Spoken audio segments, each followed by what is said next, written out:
I loved this movie. This was one of my favorites I've seen this season. Just made me cry, made me smile, made me laugh. Excellent on so many levels. Well, Thank we you. were very proud of the film.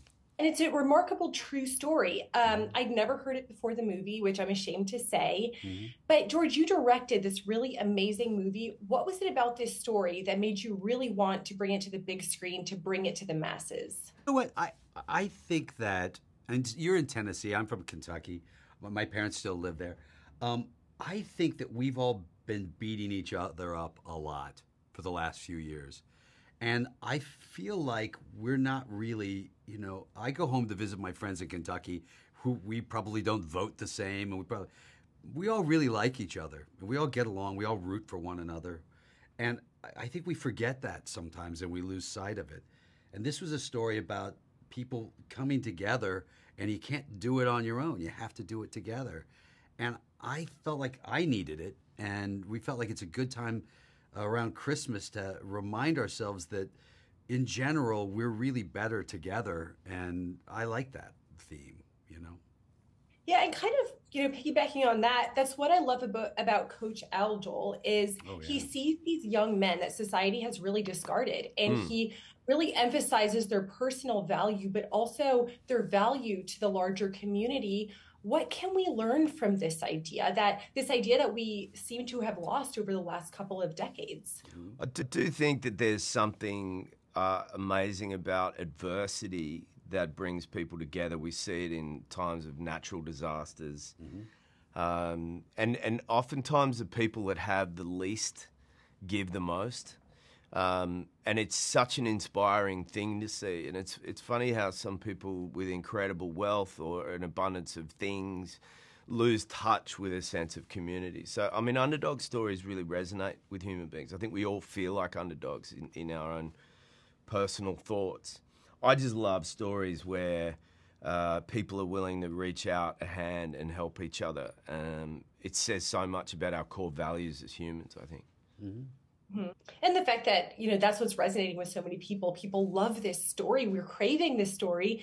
George, it was really poverty and a lack of options that pushed these kids to success, which I thought was really interesting. Did you find any personal connection or inspirations in this story that influenced the direction you took the film and really emphasized that? Well, I grew up in Kentucky. I was a tobacco farmer. I cut tobacco for a living for $3 an hour. And when I moved to California, I didn't have a car and I didn't have insurance for 10 years. And I understood the idea of living, no check to no check mostly, and trying to living on the floor of a closet for 5 years and relying on the kindness of my friends and sometimes my family.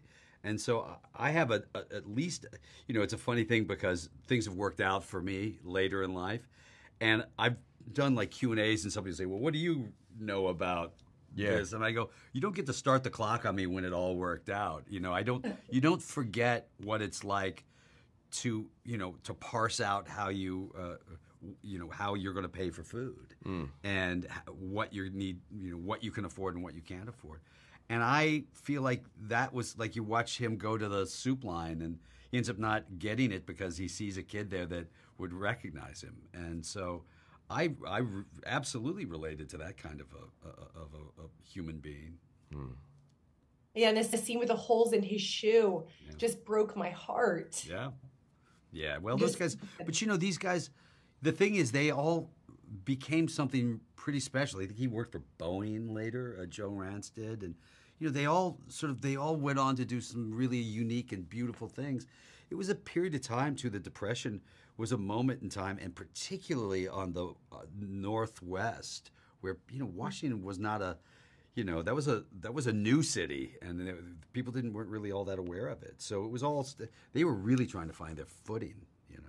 Now that you've directed this movie, what type of projects are we going to see from you in the future? Are they going to be so uplifting like this one? I'm doing a film with Brad Pitt next, which is not uplifting to me because I had to work with Brad Pitt. And then, I'm not sure. You never know what you're going to do. It's always trying to figure out where your career goes, and I'm always sort of surprised by it, aren't you? Yeah, it is like walking around in the dark. Yeah. Just trying to like, now do this. Now do this. You got to take what you can find. Yeah.